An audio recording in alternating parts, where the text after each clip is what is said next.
Regresamos al tercer bloque de Sin Filtro. Vamos directamente a los mensajes que nos envían los seguidores en redes sociales con la etiqueta SF Antejuicio. Ni corrupto ni ladrón, pero los diputados oficialistas tienen miedo a perder el antejuicio como si tuvieran la cola machucada, dice Mario Aceituno. Diego nos dice, SF Antejuicio, no es la persona la privilegiada, es el cargo el que goza de antejuicio. Todos seguimos siendo iguales en relación al artículo 4. Un último mensaje, el antejuicio no es el problema. El abuso de autoridad sí lo causa y vemos claro que Telma no da señal de imparcialidad. Bueno, algunos mensajes también en contra de la fiscal general Telma Aldana.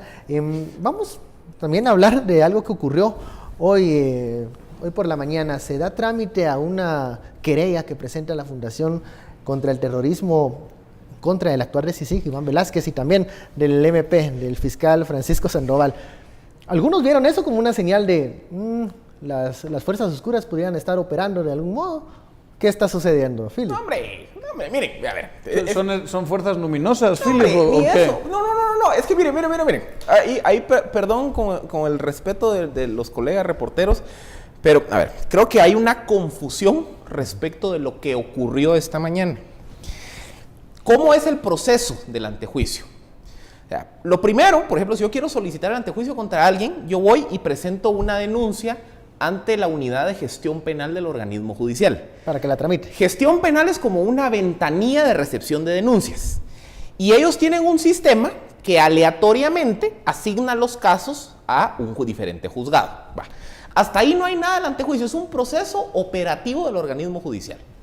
El antejuicio arranca hasta que el caso llega a un juzgado de primera instancia. Y el artículo 16 de la ley de antejuicio es muy específico en decir, cuando un juez de primera instancia recibe una solicitud de antejuicio, no tiene competencia para conocer. Se inhibe y lo traslada a la Corte Suprema de Justicia. Entonces, ¿qué pasa? Cuando Fundación contra el Terrorismo presenta ante Gestión Penal es una ventanilla, ellos reciben. A ver, ahí no hacen una valoración de si está bien hecho, contra quién están hechos. No, ellos reciben, lo sellan, gracias. Entra al sistema, ¡pum!, lo tira a un juez juzgado. Pero tú estás hablando de lo que pasó en el sistema judicial y tienes toda la razón, o sea, es irrelevante. Pero el hecho de que le estén acusando, pero ¿quién le está acusando? ¿Qué va a ocurrir? Miren, ¿qué va a ocurrir? Y van a ver, en 3 días esto se resuelve. La Corte Suprema de Justicia lo va a declarar sin lugar in limine, por 2 razones, muy sencillas. Primero, ¿cómo le puedo solicitar un antejuicio a alguien que no goza del derecho de antejuicio? Que tiene otro tipo de... A ver. Y segundo... de protección. El comisionado... Sí, ¿dónde está en la Constitución, digamos? Cabal. Es como que yo mañana le voy a presentar una solicitud de antejuicio a Daniel, que no lo goza.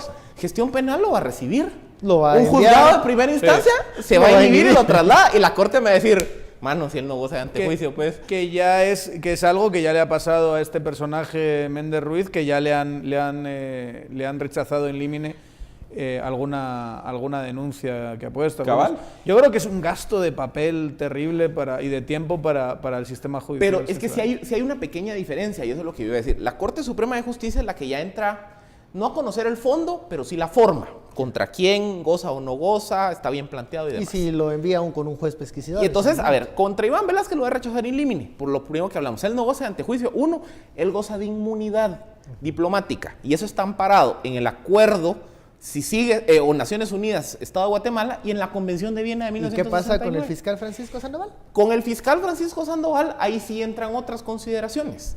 Porque él sí es un funcionario que sí goza de derecho de antejuicio.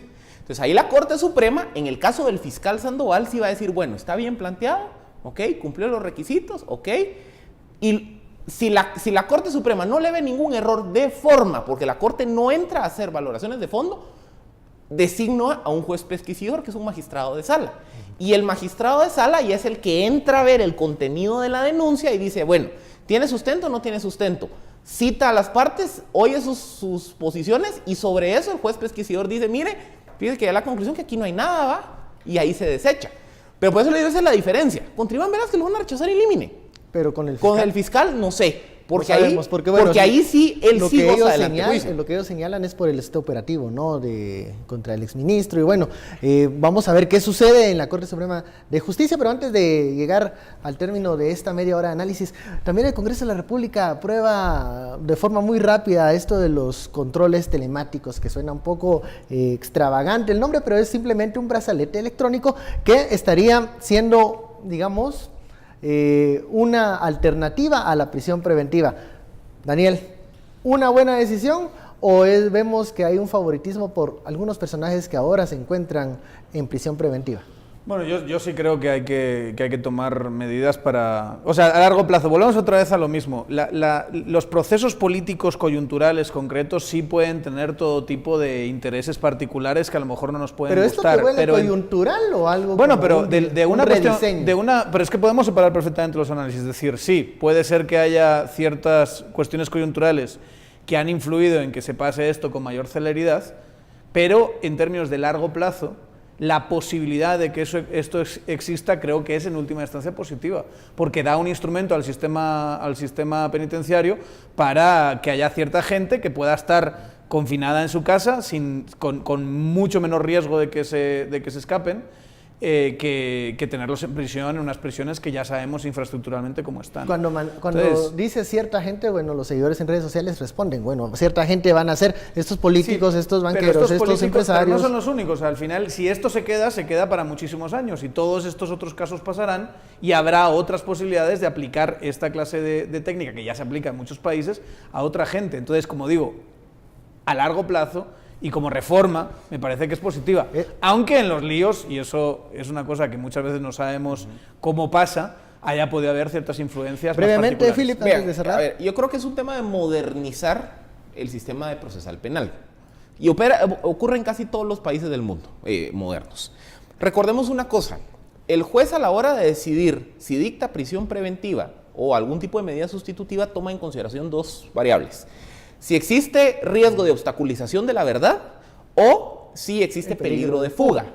Los brazaletes electrónicos un poco reducen el segundo riesgo, pero recordemos algo, si ustedes ven la mayoría de las audiencias en las que se involucran a funcionarios públicos por acto de corrupción, la razón procesal que los jueces argumentan para enviarlos a prisión preventiva es que ellos estaban en una posición de poder y que pueden interferir en la averiguación de la verdad. Entonces, ¿el tema para qué está diseñado? Bueno, un delito menor, el juez dice, bueno, usted no puede interferir con la averiguación de la verdad, pero no está muy claro si usted tiene peligro de fuga o no. En lugar de mandarlo directamente a la cárcel, ¡pum!, le pone el brazalete y por lo menos vamos a saber dónde está. Y si en algún momento usted se sale del perímetro autorizado para moverse, ¡pum!, lo vamos a traer y lo regresamos. ¿O se quita el brazalete? Bueno, aparece una alarma. ¿Será un reto para el sistema penitenciario controlar eso cuando a veces no puede controlar ni siquiera los reos que tiene confinados en una... Pues a lo mejor va a ser más fácil. Será un reto. Con tecnología se solucionan las cosas. Esperemos que esa tecnología funcione y funcione muy bien. Bueno, muchísimas gracias, Philip, Daniel, por estos 30 minutos de análisis del antejuicio. Sin duda estaremos pendientes de lo que ocurra en el Congreso de la República con el paquete de reformas constitucionales. A usted muchísimas gracias por su sintonía. Esto fue Sin Filtro, donde usted saca sus propias conclusiones. Feliz noche, nos vemos mañana.